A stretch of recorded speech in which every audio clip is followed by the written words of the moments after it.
এখন পুষ্পস্তক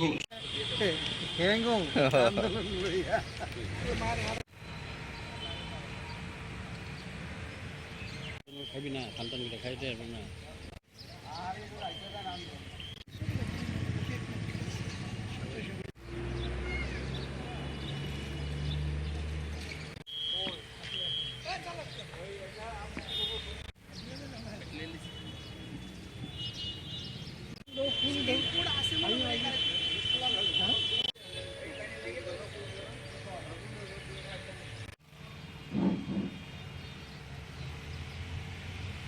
বন্ধুগণ, আপনারা জানেন পরাধীন ভারতবর্ষে ব্রিটিশ সাম্রাজ্যবাদ বিরোধী স্বাধীনতা আন্দোলনের আপসহীন ধারার বীর বিপ্লবী শহীদ ক্ষুদিরাম বসুর আজ ১৩৫তম জন্মদিন।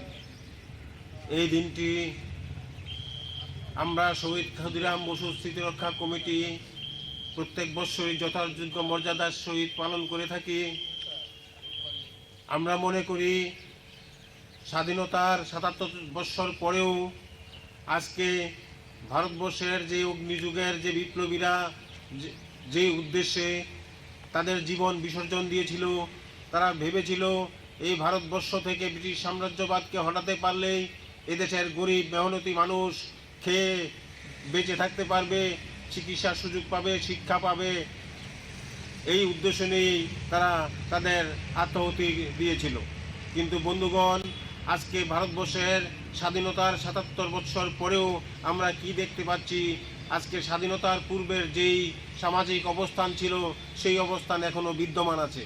ফলে বন্ধুগণ, আমাদের দেশের এই যে বীর বিপ্লবীদের যে আত্মবলিদান আমরা মনে করি এটা বিফলে গেছে। এখনও ভারতবাসী এখনও দুঃখ দুর্দশায় অবস্থিত। ফলে বন্ধুগণ, এই দুর্বিষহ অবস্থার মধ্যে আমরা মনে করি সারা ভারতবর্ষে এই যে ক্ষুদিরাম বসু স্মৃতিরক্ষা কমিটি বা বিভিন্ন যে বড় বড় মানুষ আছে, রেনেসাঁ আন্দোলনের যে বড় বড় মানুষ আছে, তাদের জীবনচর্চা অত্যন্ত প্রয়োজন। এই উদ্দেশ্যেই